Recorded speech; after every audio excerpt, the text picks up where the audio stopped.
আজকে যে ঘটনাটি আপনাদের মধ্যে শেয়ার করব তা কোনো বিজ্ঞান দিয়ে ব্যাখ্যা করা যায় না। ঘটনাটি আমি যার কাছ থেকে শুনেছি সে হলো আমাদের মোখলেস ভাই। পেশায় তিনি একজন আমেন। সরকারি বেসরকারি ভারে নানা প্রজেক্টে ভাগ যোগ করায় কার কাজ। একদিন ওনার সাথে আমার বেশ দেখা হলো। তখন কোথায় কোথায় তিনি জানতে করেন আমি DO.com-এর সাথে যুক্ত। আমি তার সাথে দেখা হলেও হঠাৎ করে এই কথাগুলো বলি না। সাধারণত কোনো কারণ ছাড়া এই কথাগুলো বলার কোনো কারণই হয় না। হাতে থাকে টিনের গ্লাসে চায়ে এক ফুঁ দিলেন। তিনি আমাকে একটা ছবি দেখালেন। পুরোনো একতলা বাড়ির ছবি, যার দেওয়ালগুলো শিয়ালা এবং কালো দাগে ভরে আছে, আর সামনে এক বিশাল আগাছার জঙ্গল। মোখলেস ভাই বললেন, সেটাই শিবাদ ভাই, এই মাত্র করতে গিয়ে আমি কি ফার্স্ট খেসেছি তা আমি বলতে পারবো না, এটা এখনো নিজের মধ্যে রেখে দিয়েছি। কিন্তু আমি জানি আপনারা এসব নিয়ে কাজ করেন, তাই আজ আমি আপনার কাছে এই ব্যাপারটি আমি বলছি। ঘটনাটি আমি মোখলেস ভাইয়ের ভাষাতেই বলছি। আমার ইচ্ছাকৃত ভুল ত্রুটির জন্য ক্ষমা প্রার্থনা করছি। বলছেন মোখলেছ ভাই। সিফাত ভাই, আমাদের এই কাজটা এভাবে করা ঠিক হয়নি। মেয়াদ নিয়েই কারবার, পঠনের জায়গা এখানে খুব কম। কিন্তু গত মাসের সেই অ্যাসাইনমেন্টটা ছিল অন্যরকম। কে হায়ার করেছিলেন একজন ভদ্রমহিলা, নাম মিম আপা। ওনার বাবার রেখে যাওয়া গ্রানি দাড়িটা তিনি বিক্রি করবেন, তাই বাউন্ডারি আর জমির দাগ নাম্বার কনফার্ম করার জন্য আমাকে তিনিই ডেকেছিলেন। এটা নোয়াখালীর একটি জায়গা। সেই বাড়িতে যেতে অনেকটা পথ যাওয়া লাগে। আমরা যখন ওই বাড়ির গেটের সামনে বসালাম তখন দুপুর গড়িয়ে বিকেল। বাড়িটা দেখে আমার বুকের ভেতরটা কেমন যেন করে উঠল। কেমন একটা থমথমে ধাপ। মিম আপা গেটের তালা খোলার সময় দেখলাম ওনার হাত কাঁপছে। তিনি বারবার ওড়না না দিয়ে মুখ মুছছিলেন। যদিও তখন শীতকাল ছিল। নিউ আপার সাথে তার 10 বছরের মেয়ে নিমু ছিল। বাচ্চাটা বেশ চুপচাপ। আমি আমার কাজ শুরু করলাম, কিন্তু কাজে মন দিতে পারলাম না। বাড়ির পিছনে বিশাল বড় একটি বাঁশ ঝাড়, বা অনেক বাতাসের শব্দে সেখান থেকে কেমন একটি গ্যাস গেছে শব্দ এদিকে ভেসে আসছিল। মনে হচ্ছে কেউ যেন দাঁতে দাঁত ঘষছে।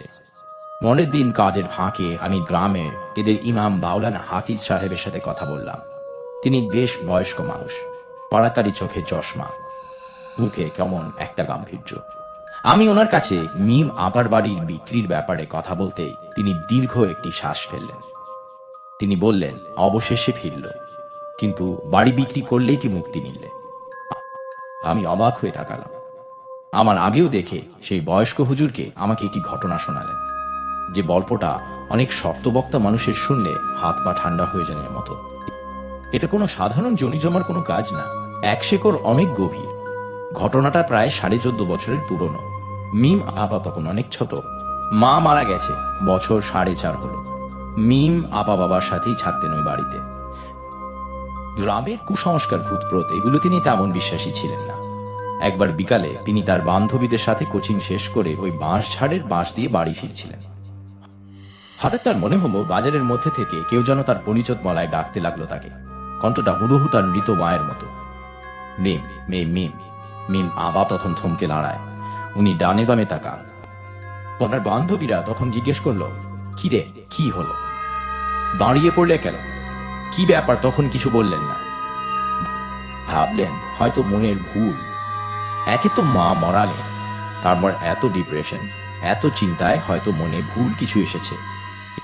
এগুলো ভেবে তিনি তাকে নিজেকে শান্তটা দিলেন।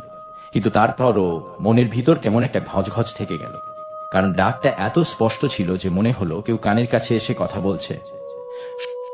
সমস্যা শুরু হলো সেই রাত থেকে। মিম আপা রুমটা ছিল পূর্ব দিকে। জানালার কাছে একটি হাসনা হেনা গাছ। রাতে কারেন্ট ছিল না, লোডশেডিং। তিনি মোমবাতি জ্বালিয়ে আলো আধারিতে ওনার টেবিলে বসে পড়ছিলেন। হঠাৎ তাই নাকি একটি গন্ধ আসলো, যেটা ফিট ফিট ফিট বাতাসের গন্ধের সাথে মিশে আছে। ভটকা পচা মানুষ পচা গন্ধ। মনে হচ্ছে আশেপাশে কোনো নর্দমায় বা ড্রেনে কোনো প্রাণী মরে করে আছে।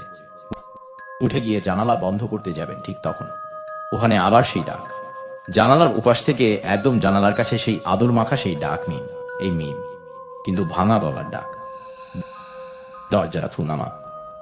আমার যে কষ্ট হচ্ছে, আপনারা একটিটা চিন্তা করেন যে একটি মেয়ে যে কার মাকে হারিয়েছে, তার জন্য এই বিষয়টা কতটা মেন্টালি প্রভাব ফেলে। মিম আবার কিন্তু ভয় পেলেন না। উনি ভাবলেন এটা হয়তো তার হ্যালোজিনের সমস্যা হচ্ছে। উনি নিজেকে বোঝালেন, এটা আমার অদ্ভুত মাইন্ডের খেলা।